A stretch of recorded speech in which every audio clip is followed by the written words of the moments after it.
গাজীপুর, নারায়ণগঞ্জ ও ঢাকার সাভার রফতানিমুখী শিল্প এলাকা নামে বেশি পরিচিত। সাভারের গৌরীপুর এলাকায় অবস্থিত এই রফতানিমুখী প্রতিষ্ঠান মূলত ব্যাগ তৈরি করে। ব্যাগ তৈরি উপকরণের পাশাপাশি বন্ড সুবিধায় আমদানি করেছে কাপড়সহ আরও নানান উপকরণ। সরকারের দেয়া শুল্কমুক্ত সেই সুবিধার মূল উদ্দেশ্য ছিল রফতানিতে সহায়তা। Bag factory. হ্যাঁ, ব্যাগ ব্যাগ এটা না জুতার ফ্যাক্টরি? না, জুতো না। তাহলে কিসের? এটা bag, money bag, purse bag, side bag, vanity bag, এইগুলো। আর কাপড়? কাপড় নাই তো। কাপড় নাই না, এগুলো লেদারের কাজ চলে। প্রতিষ্ঠানটি যেসব পণ্য বন্ড সুবিধায় এনেছে সেগুলো ব্যবহারই হয় না এই কারখানায়। তাহলে কোথায় যায় সেসব পণ্য? আমার যেই প্রোডাকশন কম্পোজিশন, ওটাতে আমার হচ্ছে গিয়ে এইসব আইটেমের ইউনিট বাই ইউনিট হচ্ছে গিয়ে ডিক্লারেশন দেওয়া আছে কাস্টমসে, এবং তার প্রেক্ষিতেই তারা হচ্ছে গিয়ে আমাকে এই অনুমোদনটা দিয়েছে। আপনাদের যদি টেক্সটাইল না থাকে বা আপনাদের মানে নিশ্চয়ই জুতা বা ব্যাগের ভিতরে এই ওভেন জিনিস লাগে না, এইটা লাগে না, এটা হচ্ছে পর্দার কাপড়, জ্যাকেট, এটা নিশ্চয়ই এখানে লাগে না। তো তাইলে আপনাদের এটা কেন, আমি এটাই জানতে চাই। আচ্ছা, আপনারা যদি ব্যাগ বানান, ব্যাগের জন্য পর্দার কাপড় লাগে না, আমার মেশিনের লিস্ট বের আপনার ওভেনের কাপড় লাগে না ব্যাগের জন্য, আপনার পলিস্টার লাগতে পারে, আপনার জ্যাকেট কাপড় লাগে না। প্রতিষ্ঠানের কর্মকর্তারা আমাদের প্রশ্ন এড়িয়ে গেলেও এটা স্পষ্ট যে এই প্রতিষ্ঠানের কারসাজিতে সরকারের রাজস্ব হারানোর পাশাপাশি ক্ষতিগ্রস্ত হচ্ছে স্থানীয় উৎপাদকরাও। বন্ডে যেটা হয়, অনেক সময় বন্ডের মিস ইউজ হয়, বন্ডের একটি খারাপ ব্যবহার থাকতে পারে, যে বন্ডের যদি কেউ মাল ইম্পোর্ট করে বন্ডের মাধ্যমে ট্যাক্স ফ্রি, এবং সে যদি নাকি সেটা পুনরায় রপ্তানি না করে এবং সেই ট্যাক্সটাও যদি সে সরকারের প্রদান না করে, তাহলে সেটা লোকে বন্ডের একটা মিস ইউজ আমরা বলি। অর্থাৎ রপ্তানিমুখী শিল্পের পেছনে সরকারের সবচেয়ে বড় প্রণোদনা বন্ড সুবিধা। উদ্দেশ্য পরিষ্কার, শুল্ক ছাড়াই আমদানি করা যাবে সুতা, ফ্যাব্রিক ও অ্যাক্সেসরিজ, যাতে তৈরি পোশাক রফতানির প্রতিযোগিতায় এগিয়ে থাকে বাংলাদেশ। কিন্তু বাস্তবতা ভিন্ন। এই সুযোগকে পুঁজি করে গড়ে উঠেছে এক ভয়ঙ্কর চোরাচালান সিন্ডিকেট। একজন লোক ডিউটি দিয়ে কাঁচামাল নিয়ে বাজারে বিক্রি করতেছে, তার একটা খরচ আছে। আর তুমি ডিউটি না দিয়ে আইনে এখানে বন্ডের সুবিধা ফ্যাসিলিটি ব্যবহার করে সেই জিনিস যদি তুমি চোরা কারবারি করে তুমি যদি গ্রাম ওই বাজারে দাও, তাহলে তো ওই লোকেরও ডিস্টোরশন হচ্ছে। আর তুমি তো একটা বিরাট রাষ্ট্র, এখানে তোমার এদিকে ডিউটিটা তুমি যদি সেই বাজারে বিক্রি করতে চাও, তাহলে ডিউটি দিয়ে নিয়ে আসতাম। টিম 360 ডিগ্রি বন্ডের সব পণ্যের উপর নজর না দিয়ে দিয়েছে শুধু সুতার উপর। আমাদের অনুসন্ধানে উঠে এসেছে চমকে ওঠার মতো তথ্য, যেখানে বন্ড সুবিধার আড়ালে চলছে শত শত কোটি টাকার অবৈধ বাণিজ্য। চোরাপথ নয়, রাষ্ট্রীয় নীতিমালার ছায়াতে রীতিমতো গড়ে উঠেছে এই চক্রটি। আমরা ঘুরে বেড়িয়েছি সিরাজগঞ্জ থেকে নরসিংদী পর্যন্ত, গিয়েছি সাভার, নারায়ণগঞ্জেও। আমাদের উপস্থিতি টের পেয়ে চক্রের সদস্যরা চোর পুলিশও খেলেছে আমাদের সাথে। সরকার হারাচ্ছে রাজস্ব, আর ক্ষতিগ্রস্ত হচ্ছে দেশীয় সুতা ও কাপড় শিল্প। সুপ্রিয় দর্শক, চলুন শুরু করা যাক আমাদের অনুসন্ধান। শুরুতেই আপনাদের নিয়ে যেতে চাই নরসিংদীর মাধবদীতে। নরসিংদীর মাধবদী এলাকায় আমাদের পথ চলায় চোখে পড়ে রাস্তার ধারে সুতার রঙের কাজে ব্যস্ত শ্রমিকেরা। নানা রং আর কেমিক্যাল মিশিয়ে এখানে কয়েক ধাপে সুতার রং বদলানো হয়।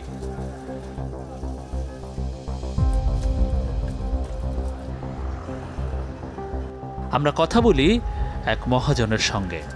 এগুলো মূলত ফাটিয়ে দেওয়া যায় কালার করলো গিয়া। কোথেকে আসে এগুলা? এগুলো নারায়ণগঞ্জ আসে। নারায়ণগঞ্জ। এগুলা কি দেখে বোঝার উপায় আছে যে এগুলো আসলে লোকাল না ইন্ডিয়ান নাকি কোথেকে আসছে, এটা বোঝার উপায় আছে? না, এটা কোনো বোঝার উপায় নেই। মাধবদীর সুতাহাটে ট্রাক থেকে প্রতিদিন শতাধিক গাড়ি সুতা নামানো হয়। তবে খালি চোখে বোঝা মুশকিল এগুলো বন্ডের সুতা নাকি স্থানীয় উৎপাদিত।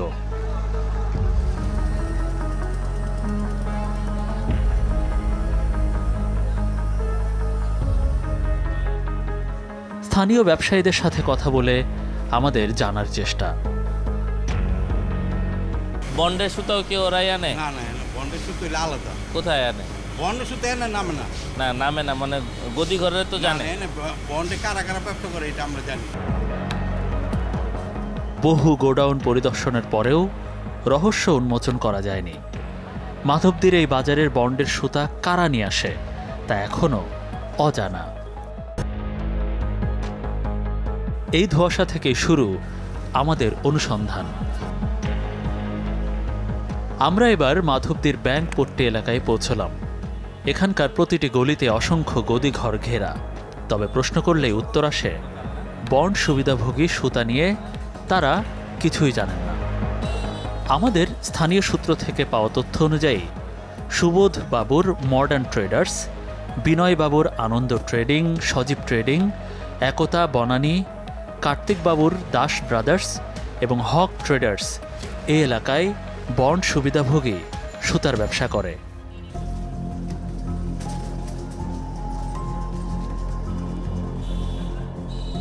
আমরা এক এক করে সবার সাথে কথা বলার চেষ্টা করি।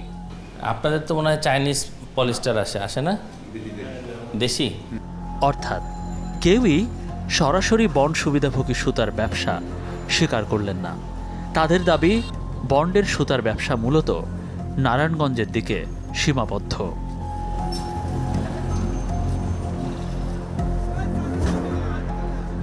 এবার আমরা কৌশল পাল্টাই। আবারও মাধবদীতে অবস্থান নিয়ে আজকের দিনে আসা সব সুতার গাড়ির চালান পরীক্ষা করব। খুঁজে বের করব এমন কোনো গাড়ি আছে কিনা যা বন্ড সুবিধাভোগী সুতার চালান বহন করছে। আনছেন থেকে এই মালটা? চট্টগ্রাম থেকে। চালান দিছে সাথে? চালান নিছি তো, চালান কারে দিয়ে দিছেন? সর্দারে নিছে, গদিতে নিছে। এইটাই আসছে না? হ্যাঁ, এটাই। এই যে কর্ণপুলি এন্ড ট্রেডিং। ট্রেডিং এর নাম কি? জয় ট্রেডিং। আচ্ছা, নারায়ণগঞ্জের গদি। এটা আসছে থেকে? নারায়ণগঞ্জ থেকে। উইলসন মার্কেট টান বাজার। তো এটা বুঝবেন কেমনে এটা যে লোকাল সুতা না বাইরের সুতা? এটা আসলে আমরা দেখলেই বুঝতে পারি। যেমন মনে করো যে কিছু কিছু পলিস্টার মাল আছে, আবার চায়না কার্টন আছে, এগুলো দেখলেই বুঝতে পারি একটা বাংলা মাল একটা বাইরের মাল। তাদের কথাই স্পষ্ট, নির্দিষ্ট কয়েকটি চালানই আমাদের অনুসন্ধানের মূল চাবিকাঠি হতে পারে। এরপর আমরা এগিয়ে যেতে চাই আরও গভীরে।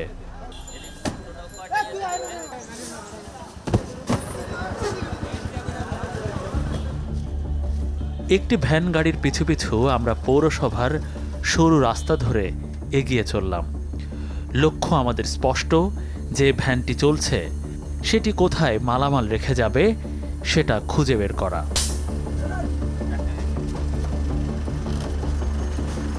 অবশেষে এক গোডাউনে পৌঁছলাম, যেখানে আরও সুতা গুদামজাত করা হচ্ছিল। চোখে পড়ল বেশ কিছু কার্টুন বাক্স, যার উপর স্পষ্ট লেখা মেড ইন চায়না। গোডাউনের কর্মচারীদের সঙ্গে কথা বললাম, কিন্তু তারা কোনো সঠিক বা সন্তোষজনক উত্তর দিতে পারেনি। সব প্রশ্নের জবাবও মিলল না। এইগুলা কার? এগুলো তো চাইনিজ। এই দেখেন, এই দেখেন, এদিকে আসেন, দেখেন। বক্সে থাকা এই সুতোগুলো শুল্ক পরিশোধ করে আমদানি করা নাকি বন্ডের সুতা, সেই কাগজ চাইলে তারা দেখাতে পারেনি। রহস্য থেকেই গেল। আমরা আবার ফিরে এলাম নরসিংদীর গরুরহাট মোড়ে। সকাল থেকে একটি ট্রাক এখানে দাঁড়িয়েছিল। নীরব পাহারায় আমরা লক্ষ্য রাখছিলাম কখন পণ্য খালাস করা হবে। আমাদের সন্দেহ, এটি বন্ড সুবিধায় আনা চোরাই সুতায় ভরা, কিন্তু আমাদের উপস্থিতি যেন হয়ে উঠেছে তাদের জন্য বাধা।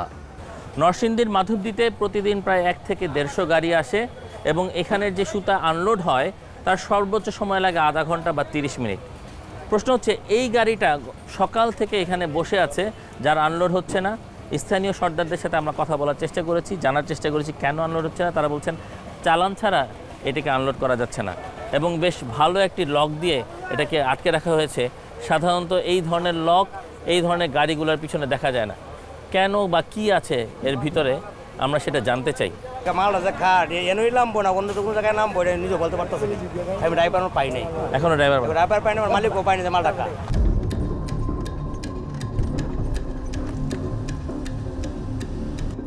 রাত ঘনিয়ে এলে আবারও ফিরে আসি মোড়টিতে, কিন্তু এবার ট্রাকটি গায়েব। আরে আধা ঘন্টা আগে মনে হয় 1 ঘন্টা আগে গেছে গাড়িটা, আধা ঘন্টা আগে এরকম ওটা ড্রাইভারে দেখছেন যে কে আসছিল বা কি দেখছেন? হ্যাঁ হ্যাঁ, ড্রাইভার দিন কার সকাল থেকে তো ড্রাইভারে দেখলাম না। সন্ধ্যার পর থেকে সারা রাত পাহারায় থাকি আমরা, চোখে চোখে রাখি সম্ভাব্য গুদাম আর টেক্সটাইল মিলগুলোতে।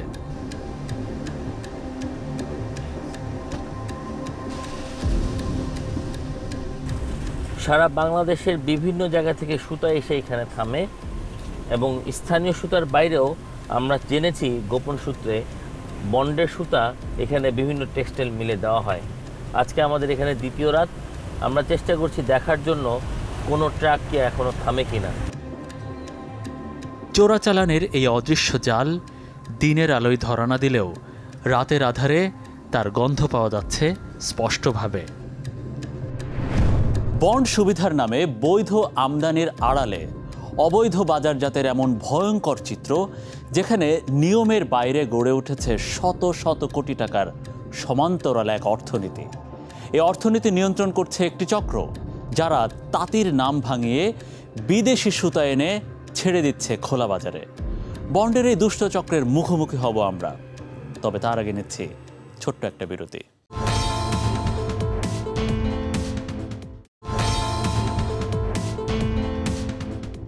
আমরা যখন মাঠে নামি গাজীপুর বা নারায়ণগঞ্জে, তার আগেই চেয়েছিলাম একটি মৌলিক তথ্য বন্ড সুবিধাভোগী প্রতিষ্ঠানগুলোর তালিকা। জানতে চেয়েছি কারা প্রকৃত উৎপাদক আর কারা কেবল সুবিধার আড়ালে কোটি কোটি টাকার চোরাচালানের কারিগর।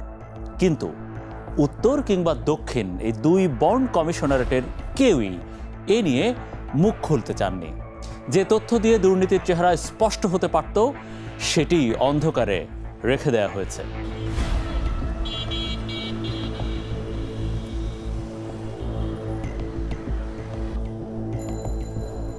উত্তর ও দক্ষিণ বন্ড কমিশনারেট কার্যালয়ে টিম 360 ডিগ্রি দফায় দফায় গেলেও কোনো কর্মকর্তা ক্যামেরার সামনে কথা বলতে রাজি হননি। তথ্য চাওয়ার পরেও এসেছে নীরবতা, যা প্রশ্ন তোলে গোপনীয়তার আড়ালে আদতে কি লুকানো হচ্ছে।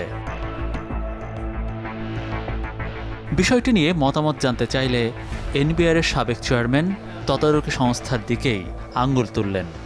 Regulator must be dutiful, respectful, responsible. Licence যে দিয়েছে দেখতে হবে সেই লোকের লাইসেন্স কিনা, ওটা আরেকজন লাইসেন্স ব্যবহার করতেছে কেন, কীভাবে পারলো, কার অবসরে, কার অবর্তমানে।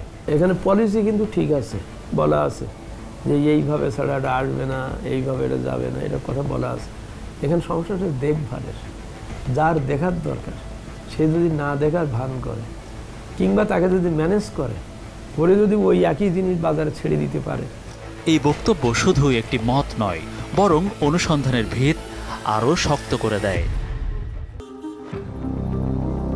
আমরা এবার রওনা হই নারায়ণগঞ্জের নয়ামাটির দিকে। এই এলাকা বন্ডের সুতা পাচারের অঘোষিত রুট হিসেবে পরিচিত। নয়ামাটির রাস্তায় প্রতিদিনই চোখে পড়ে ভ্যান আর ঠেলাগাড়িতে করে বহন করা হচ্ছে সুতার বস্তা। চেনার উপায়, সেগুলো যে আদতে বন্ড সুবিধায় আমদানি করা, সেটা নির্ধারণ করার মতো প্রমাণ কি সত্যিই কারোর হাতে আছে? স্থানীয়দের কাছে আমাদের জানতে চাওয়া, তারা কিভাবে বন্ডের সুতা চেনেন। এটা যারা অভিজ্ঞ এরা বলবো, আমি অভিজ্ঞ না, এটা বোঝার উপায় নেই। এটা কেএইচ আছে, হ্যাঁ এটা সিএইচ থাকলে, সিএইচ থাকলে বন্ডের মাল, বন্ডের মাল। আর কোন জায়গায় বোঝার না উপায়? এইটুই আর কোনো কিছু না। হ্যাঁ এইটুই। আর এইটা যে আমরা জমজাম স্পিন লিমিটেড, তো বাংলাদেশের কোম্পানি, এটা দেখাই আছে। আচ্ছা ঠিক আছে। এই তার মানে বন্ডের হইলে উপরে লেখা থাকবে হচ্ছে এটা সিএইচ অথবা বিসিআই। হ্যাঁ না বিসিআই, হ্যাঁ বিসিআই। হ্যাঁ বিসিআই কই লেখা থাকবে? বিসিআই লেখা থাকবে উপরে সাইডের দিকে এখানে। হ্যাঁ এক জায়গাতে বিসিআই লেখা থাকবে।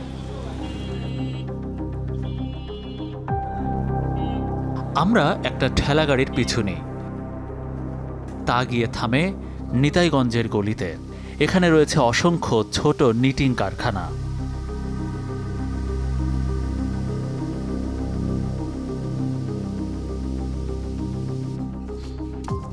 টি-শার্ট ট্রেডার্স নামের একটি কারখানায় কথা হয় ম্যানেজার কার্তিক বাবুর সঙ্গে।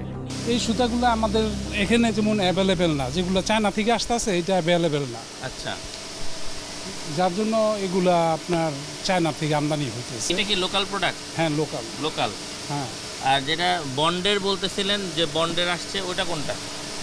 এই যে চায়না, এগুলো অনেক গার্মেন্টসে আপনার ওরা সরাসরি এলসি করে আনে, আইনে আমাদের নিটিং করতে দেয়। আপনাদের নিটিং করতে দেয়? আপনারা তো ইম্পোর্ট করেন না? না না, আমাদের এগুলা কেনার কোনো কেনার ইয়া না, আমরা শুধু জাস্ট পাটি সুতা দিতেছে, আমরা তৈরি করে দিতেছি। তাহলে এইটা কে দিছে আপনাদেরকে? এটা দিছে জেএম ফেব্রিক্স। এই এলাকা জুড়ে ছড়িয়ে থাকা এসব কারখানার ভেতরে আসলে কি চলছে সেটা বুঝতে স্পষ্ট পর্যবেক্ষণের বিকল্প নেই। আর এখানেই তৈরি হয় প্রশ্ন, বন্ড সুবিধার সুতা ঠিক কোথায় গিয়ে ঢুকছে, উৎপাদনে নাকি পাচারে? নারায়ণগঞ্জের টানবাজার এলাকা জুড়েই যেন গোপন এক হিসেব নিকেশের অদৃশ্য নেটওয়ার্ক।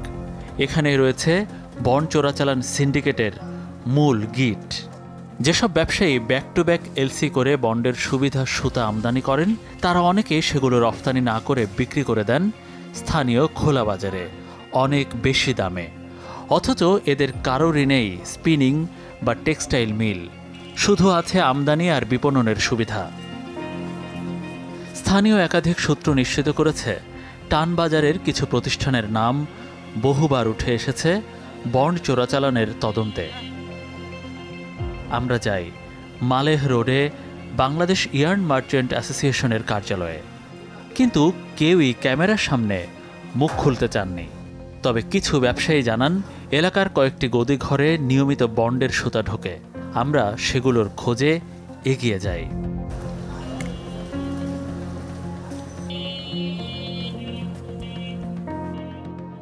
আমরা গজারিয়া ট্রেডিংয়ের মালিকের মুখোমুখি। আপনারা যে পরিমাণ আমদানি করেন সেই পরিমাণই তো রপ্তানি করেন? জি। করেন না? জি। খোলা বাজারে আসার চান্স কিভাবে, মানে কিভাবে আসে? আমি বলবো কিভাবে ভাই, আমি খোলা বাজারে যাই না, এই ট্রেডিং হাউসগুলাই তো আনে, ট্রেডিং হাউসগুলাই তো খোলা বাজারে ছাড়ে। আমার মতো আরো অনেক লোক আছে। আমরা এবার পৌঁছাই নারায়ণগঞ্জের বহুল আলোচিত প্রতিষ্ঠান জেমি এন্টারপ্রাইজে। স্থানীয়রা বলেন, এটি মূলত ইসমাইল হাজির মালিকানাধীন হলেও এখন সবকিছু সামলান আয়ুব আলী। কিন্তু প্রতিষ্ঠানটির ম্যানেজার আসাদুল আমাদের কাছে সরাসরি অস্বীকার করেন যে তারা কোনো বন্ড ব্যবসার সাথে জড়িত নন। আপনারা তো বন্ডের সুতা আনেন না? বন্ডের সুতা আমরা আনি ভাই। ইসমাইল হাজি উনি বন্ডের লাইসেন্স আছে, ওনার বিন আছে, কাস্টমসে ওনার কাগজ আছে, মানে আপনাদের কোনো বন্ডের সুতা নাই? না, আমাদের বন্ডের সুতা নাই। দীর্ঘদিন ধরে বন্ড সুবিধা নিয়ে গবেষণা করছেন বাংলাদেশ টেক্সটাইল মিল অ্যাসোসিয়েশনের পরিচালক খোরশেদ আলম। বিষয়টি নিয়ে কথা বললে তিনি স্পষ্ট ভাষায় বেশ কিছু তথ্য তুলে ধরলেন।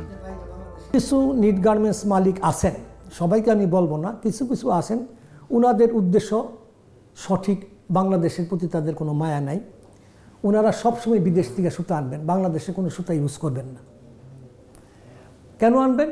ওই যে আপনার ওখানে 32% যে দেখাচ্ছেন ওয়েস্টেজ, এখান থেকে উনি 20% বা 22% সুতা উনি এটা মার্কেটে বিক্রি করে দিবেন। কিভাবে বিক্রি করবেন? আমার অ্যাকচুয়ালি লাগবে মনে করেন 12%, তো আমার দরকার 1,12,000, আর 20,000 যে কেজি, এই মালটার আমি আমার লাইসেন্সটা বিক্রি করে দিব টানবাজার, মাধবদী, সিরাজগঞ্জ যারা সুতার ব্যবসা করে তার কাছে। এই জিনিসগুলো বিক্রি করার জন্য কিছু কিছু অসাধু লোকই আছে এই কাজ করে। এবং এরকমও আছে আমাদের কাছে খবর, কোনো এক মিল এই মালটা বিদেশ থেকে নিয়ে আসছে, এনে তার ফ্যাক্টরিতে ঢুকাইয়ে সেখানে বাংলাদেশ স্টিকারও লাগানো হয়েছে। এই বক্তব্য থেকে স্পষ্ট, বন্ড সুবিধাকে ঘিরে শুধু ব্যবসায়িক নয়, প্রভাবশালী এক সিন্ডিকেট তৈরি হয়েছে, যারা নিয়মকে বুড়ো আঙ্গুল দেখিয়ে চালিয়ে যাচ্ছে শত শত কোটি টাকার চোরাচালান। সুপ্রিয় দর্শক, আমাদের অনুসন্ধান এখন আরও গভীরে প্রবেশ করবে, তবে তার আগে নিব ছোট্ট একটা বিরতি।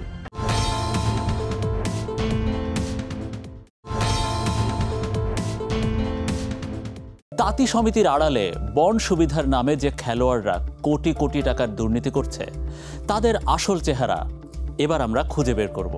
দেখব কিভাবে সরকারি সুবিধা নিয়ে তৈরি হয়েছে বিশাল এক সিন্ডিকেট, আর সাধারণ তাঁতিদের স্বপ্ন কিভাবে ধ্বংস করে দিয়েছে তারা। বন্ধ হয়ে গেছে শত শত তাঁত কারখানা। তাঁতি সমিতি বা সমবায় ভিত্তিক সংগঠনের নামেও বন্ড সুবিধায় সুতা আমদানির গত 7 বছরের রেকর্ড এখন টিম 360 ডিগ্রির হাতে। মূল উদ্দেশ্য ছিল ক্ষুদ্র ও কুটির শিল্পের তাঁতিদের সহায়তা করা, যাতে তারা কম দামে সুতা পায়, রফতানিমুখী পণ্য তারা তৈরি করতে পারে। কিন্তু বাস্তবে দেখা গেছে অনেক তাঁতি সমিতি কেবল কাগজে কলমে আছে, উৎপাদন বা রফতানির সঙ্গে তাদের কোনো সম্পৃক্ততা নেই। এইসব নাম ব্যবহার করে একটি চক্র বন্ড সুবিধায় শুল্কমুক্তভাবে সুতা এনে তা বাজারে বিক্রি করছে, যা সরাসরি চোরাচালানে শামিল। টিম 360 ডিগ্রি এবার সিরাজগঞ্জে। বেলকুচি উপজেলার সোহাগপুর হাট। একটি ট্রাক থেকে নামানো হচ্ছে বিদেশি সুতা।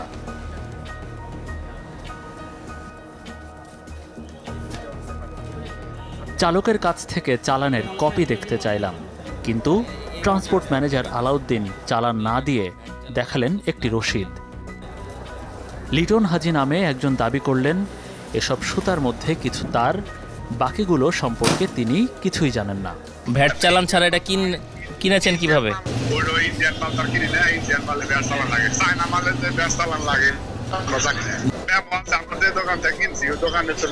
এটার মালিকের নাম কি? ও ইসমাইল হাজির কি হয়? ইসমাইল হাজির বাইক নাই নাকি না বাইসটা এরকম কিছু একটা হবে। আমরা ভ্যাট ট্যাক্স সংক্রান্ত কাগজপত্র দেখতে চাই, তখনই উঠে আসে আরেক নাম, সাইদুল, যার মালিকানাতে এসেছে এই বিদেশি সুতা। এই সাইদুল সেই ইসমাইল হাজির ভাগ্নে। ইসমাইল হাজি এই নাম বারবার উঠে এসেছে বন্ডের সুতা চোরাচালানের অনুসন্ধানে। তার প্রতিষ্ঠান জেমি এন্টারপ্রাইজে আমরা আগেও গিয়েছিলাম। সিরাজগঞ্জে আমরা হাতে নাতে ট্রাকে পাইছি, লোক বলছে যে হ্যাঁ এটা ইসমাইল হাজি নারায়ণগঞ্জে। এখন আপনি অনেকে যদি বলে যে এটা ইসমাইল হাজির সুতা, আপনি তো চালান আছে, চালান কপিটা তো দেখতে পারলে যে হ্যাঁ এরা। আমরা আবারও সিরাজগঞ্জের সেই হাটে এক এক করে গুনে দেখি মোট 115 কার্টন। এর মধ্যে 22 কার্টনের মালিকানা তো লিটন হাজির, বাকি 93 কার্টনের দায়িত্ব কেউই নিচ্ছে না।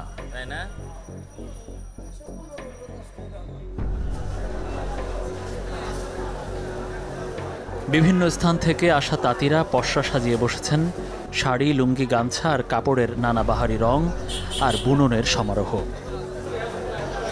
আমরা কথা বলি এই তাঁতিদের সাথে, চেষ্টা করি জানতে যারা সারা বছরের ঘাম ঝরিয়ে এই পণ্য তৈরি করেন, তারা কি আদৌ আমদানিকৃত সেই বিদেশি সুতা পেয়েছেন? এই তাঁত সমিতির আওতায় আপনি সুতা পেয়েছেন? না, আমি সুতা পাই নাই। কিন্তু আপনাদের নামে তো সুতা ইম্পোর্ট হয়, জানেন? না, আমি জানি না। অথচ আমাদের কাছ থেকে তাঁতপতি এই মহাজনগরের কাছ থেকে আমাদের কাছে টাকা নিছে। আমাদের উপস্থিতি টের পেয়ে অনেকেই এসে জড়ো হন। আমরা তখন হাতে থাকা সরকারি কাগজপত্র তুলে দেই তাদের সামনে, যেখানে স্পষ্ট লেখা বিদেশি সুতা এসেছে তাদের সমিতির নামে। এই 4 নম্বর প্রাথমিক সমিতি 2018 সালে আমদানি করছে। আপনারা এটা আমদানি করছেন, কাগজে তাই লেখা। এটা আমরা যারা যারা প্রোডাকশন করব, অরিজিনাল তাঁতি যারা, একটা তাঁতির কাছে আপনি নিউজ পান যে পাইছেন কিনা এরকম কোনো কিছু, আমার মনে হয় না যে পাইছি। কাগজে লেখা থাকলে তাঁতিরা কিছুই পায় না। কাগজ হাতে পেয়ে যেন ক্ষোভে ফেটে পড়েন তারা। সুতা যে আসছে, ধরেন সরকার 100 টাকা দরে সুতা দিছে আমাকে, আমি তো 100 টাকা পাই নাই, আমি 200 টাকা কিনতে পারি নাই। আমি পার্টির কাছ থেকে 200 টাকা কিনতে পারি না। এই টাকাটা গেছে সম্পূর্ণ হইল এই তাঁত বোর্ডে যারা আছে তারা লিয়াজো কইরা সুতা ব্যবসায়ীর কাছে এরা দিছে। হাট থেকে বেরিয়ে এবার তাঁতিদের বাড়ি বাড়ি ঘুরে আসা যাক। আমাদের অনুসন্ধানের প্রথম গন্তব্য সিরাজগঞ্জের বেলকুচি উপজেলার 3 নম্বর ওয়ার্ড, খিদ্রমাটিয়া প্রাথমিক তাঁতি সমিতি। এলাকার স্থানীয় তাঁতিদের কাছে জানতে চাই বন্ড সুবিধায় সমিতির নামে আনা সুতা বা কেমিক্যাল আদৌ পেয়েছেন কিনা। আমরা পাইনি। আপনাদের নামে তো ইম্পোর্ট হয়েছে, আমদানি হয়েছে বিদেশ থেকে, আপনারা ট্যাক্স ফ্রি সুতা আমদানি করতে পারেন? পাইনি। আবার দেশি সুতো আপনাদেরকে কম টাকায় দেওয়া হয়? না, পাইনি আমরা। জানেন না? না। জানালেন কোনো সুতা না পেয়ে বাধ্য হয়ে নিজের সব তাঁত বিক্রি করে দিয়েছেন। এখন তিনি অন্যের তাঁতে শ্রমিক হিসেবে কাজ করেন। খালি পড়ে থাকা শেডটায় যেন সাক্ষী, এই সমিতির নামে আনা সুতার কোনো ছোঁয়াও পাননি স্থানীয়রা। সুতার অভাব ছিল, এই বেলকুচিতে কিছু সিন্ডিকেট ছিল, বড় বড় মহাজন ছিল, এই রাঘু বয়েলরা সব সুতা সিন্ডিকেট করে তাঁতিদের খুব ক্ষতিগ্রস্ত করছিল। 22টা তাঁত ছিল, এখন কই? এখন সব কিছুই তাঁত খোঁটা সব কিছুই নষ্ট হয়ে গেছে। তার মানে খিদ্রমাটিয়ার কোনো তাঁতিই জানেন না বন্ড সুবিধায় আমদানি করা সেই সুতা কোথায় গেছে। এবার আমাদের যেতে হবে সমিতির সভাপতির খোঁজে। তিনি এলাকায় নেই। আমাদের সামনে হাজির হন সমিতির সেক্রেটারি আবু জাফর। তার কাছেই জানতে চাই এই বিদেশি সুতাগুলো গেল কোথায়। তাঁতি সমিতির নামে আপনারা সুতা ইম্পোর্ট করছেন? শুনছি যে ইম্পোর্ট হয়েছে। কত সালে করছেন? 2012, 14, 15 সালে, 16 সালে, 15-14 এরকম। 19 সালেও তো করছেন? 19 সালে করছে। আপনি হচ্ছে এর সেক্রেটারি? জি। তো সেখানে তো এই ইম্পোর্ট করতে হলে আপনাদের নাম থাকবে না? থাকবে। কিন্তু আপনাদের নাম তো কোথাও নাই, কিন্তু আপনাদের তাঁতি সমিতির নামে এটা ইম্পোর্ট হয়ে গেছে। ওই তো আমরা কিছু পাইনি। আমরা এগুলা কি করছে ঢাকা বসে এরাই জানে। ফজলুল সাত্তার। এখন প্রশ্ন একটাই, যদি তাঁতিরা সুতার হদিস না জানেন, সমিতির সচিব নিশ্চুপ থাকেন, তাহলে কার স্বার্থে আমদানি হচ্ছিল কোটি কোটি টাকার সুতা?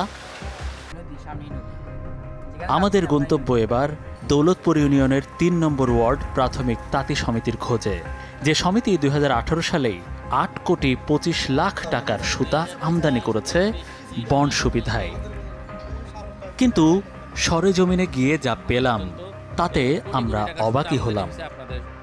আমরা কিছুই পাই নাই, কিছুই পাই নাই। তাঁতিরা বললেন তাদের তাঁত অনেক আগেই বন্ধ হয়ে গেছে, কারণ সুতার অভাবেই চলছে না তাদের কারখানা।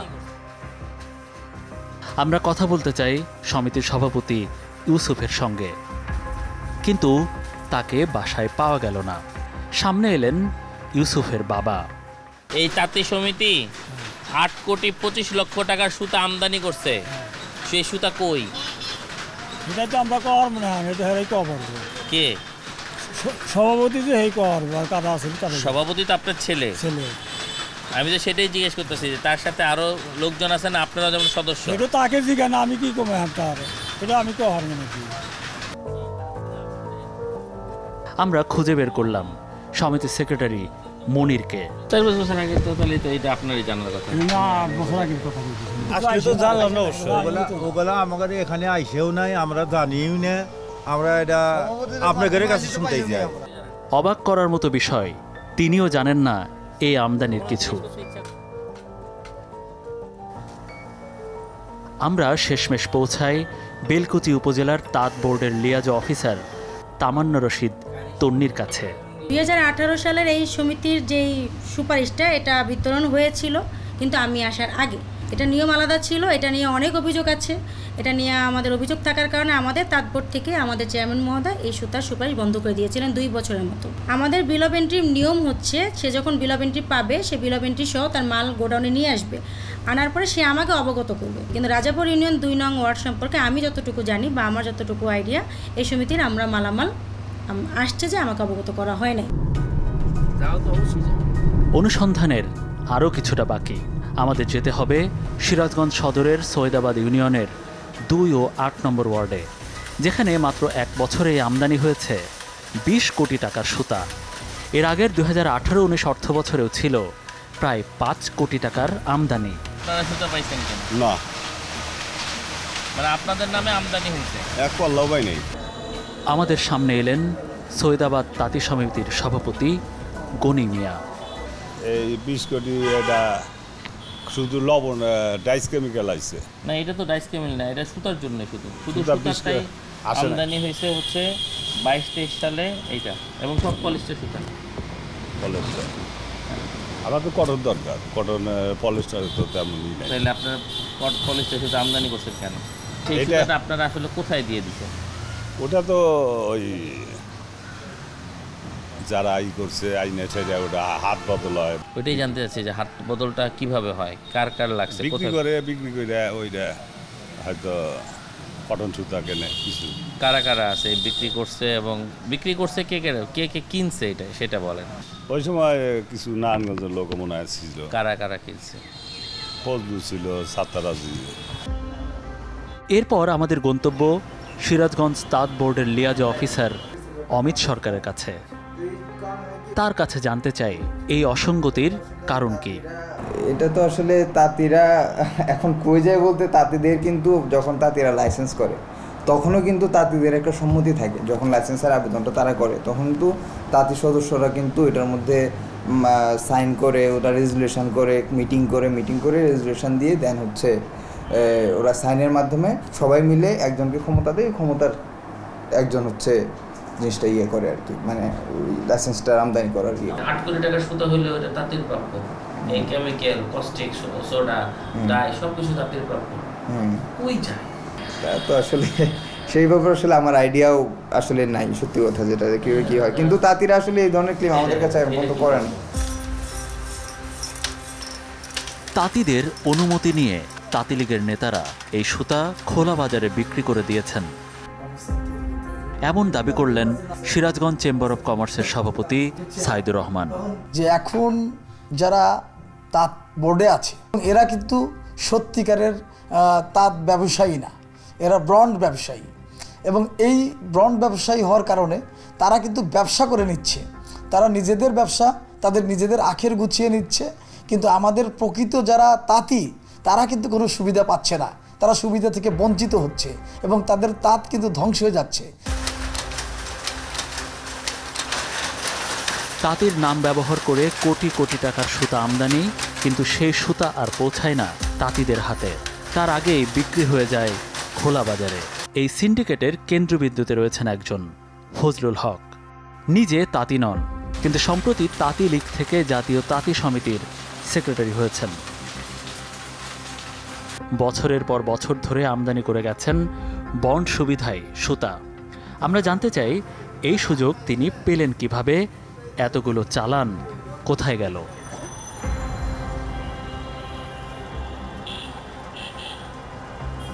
তার অবস্থান বাংলাদেশ তাঁত বোর্ডের প্রধান কার্যালয়ে। আমরা সরাসরি কথা বলতে চাই ফজলুল হকের সঙ্গে। এই চক্রের অন্যতম হোতা, সুতা চোরাচালানের বড় খেলোয়াড় তিনি, কিন্তু ফজলুলকে পাওয়া গেল না। তাঁতিদের নামে আপনার বন্ডের মাল নিচ্ছেন, কিন্তু ওইটা তাঁতিরা পায় না, এরকম আমরা সিরাজগঞ্জ বিভিন্ন জায়গায় অভিযোগ পাইছি। এই ব্যাপারে আপনার একটা বক্তব্য নেওয়ার জন্য আসছিলাম আপনার অফিসে। পুরো কাজ হই দালালি হিসেবে করাই যায়, আমরা দালালি করি কিন্তু কোনো কাজই করাই নেই, কোনো কাজই নেই আমার। আপনার নামে ডকুমেন্ট আমাদের কাছে সবকিছু আছে যে আপনার জাতীয় সমিতির সভাপতি ছিল মনোহার। হ্যাঁ, আমরা জাতীয় সমিতির কমিটি পাইছি এই বছর, আমরা কমিটি পাই কোনো কাজ করি নাই। তারপরে আমরা আছেন নাকি আপনি? না না, আমরা তাইলে আমি আপনার নতুন দিকে ছিল। এবার আমাদের প্রশ্ন, এই পুরো ব্যবস্থার উপর যার নিয়ন্ত্রণ থাকার কথা, সেই কর্তৃপক্ষ কি কিছুই জানেন না? আমরা মুখোমুখি হতে চাই বাংলাদেশ তাঁত বোর্ডের চেয়ারম্যান আবু আহমদ সিদ্দিকীর, কিন্তু তিনিও অফিসে নেই। বন্ড সুবিধায় সবচেয়ে বেশি সুতা আনে দেশের বড় বড় টেক্সটাইল মিলগুলো। এই সুবিধা নিয়েই তারা সস্তায় আমদানি করে, আর তার বড় একটা অংশ সরাসরি চলে যায় খোলা বাজারে। কিন্তু শুধু এখানেই থেমে নেই দুর্নীতির চক্র। এমন অনেক প্রতিষ্ঠানের নাম যাদের কারখানা বছরের পর বছর ধরে বন্ধ, তবুও তারা নিয়মিতই আমদানি করছে বন্ডের সুতা, কেমিক্যাল, ডাইস। প্রশ্ন এখন একটাই, কারখানা বন্ধ অথচ বন্ডের সুবিধায় আনা কোটি কোটি টাকার সুতা গেল কোথায়? এই প্রশ্নের জবাব খুঁজতেই নজর রেখেছে টিম 360 ডিগ্রি। সুপ্রিয় দর্শক, আপনাদের কাছে সুনির্দিষ্ট কোনো তথ্য থাকলে আমাদের জানাতে পারেন পর্দায় দেখানো মাধ্যমগুলোতে। তবে কথা কিন্তু একটাই, ভালো থাকবেন, ভালো রাখবেন।